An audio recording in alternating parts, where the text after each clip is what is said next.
Awareness Assessment by Nicola Myrie-Cureteon.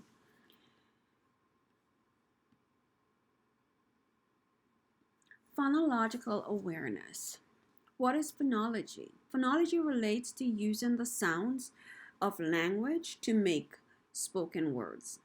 The sounds of language are called phonemes, which are very important in beginning reading and writing.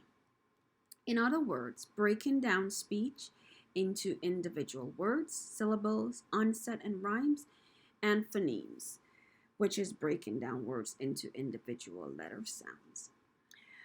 Phonological awareness involves three constituent sounds in words: syllables, onset and rhymes, and phonemes.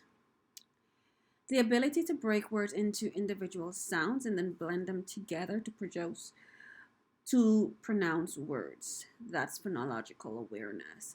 So basically, the goal of reading is meaning, decoding, and pronouncing words. So naturally, word recognition is vital in terms of contextual analysis, phonemic or phonetic analysis, sight words, and structural analysis. For example, structural analysis includes breaking down words into parts such as prefixes, suffixes, roots, syllables, and onset and rhyme.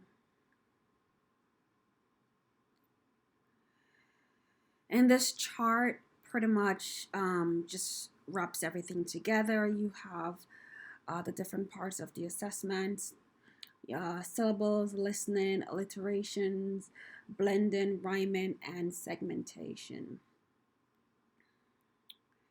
Examples of phonological assessment questions. For example, words. How many words are in the sentence? I am happy. And then this would be the correct response. And then rhyme. Do these words rhyme? Big, fig, and so on and so forth. Now, the advantages of phonological assessment is that it identifies areas of need, personalized learning strategies, reading acquisition, valid and reliable predictor of educational achievements. The disadvantages would be, let's say the teacher, have a hard time teaching the student because the students have, to like break the sentences down into simpler form.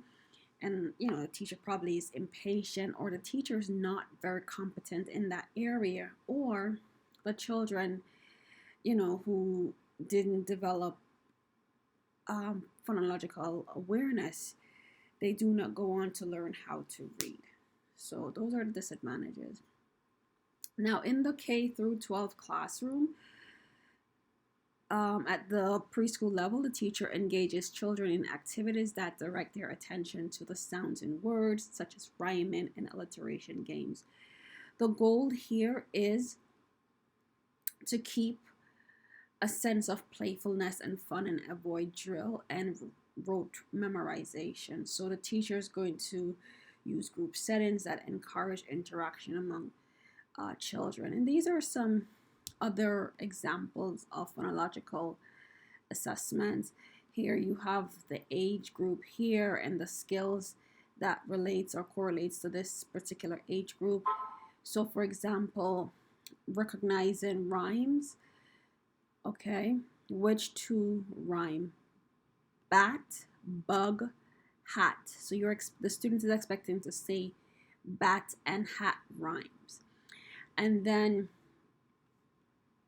you can come up with rubric assessment for your student, and you could also get creative. You could place, like 1 for the frustration level, 2 for the instructional, and 3 for the independent level. And this is a rubric that I created. So like these are the number of questions incorrect to place a student at level 1, which is a frustrational or frustration level, and 3 incorrect for instructional, and 1 for independent. And then these are the questions, that I would ask. Does a student spell words by breaking them into syllables?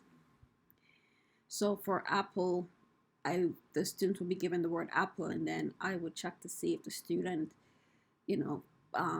separate the syllables or sound them out, and then I'll check, X if it's correct, and so on. And then at the end, I will assign a column to that student based on their responses.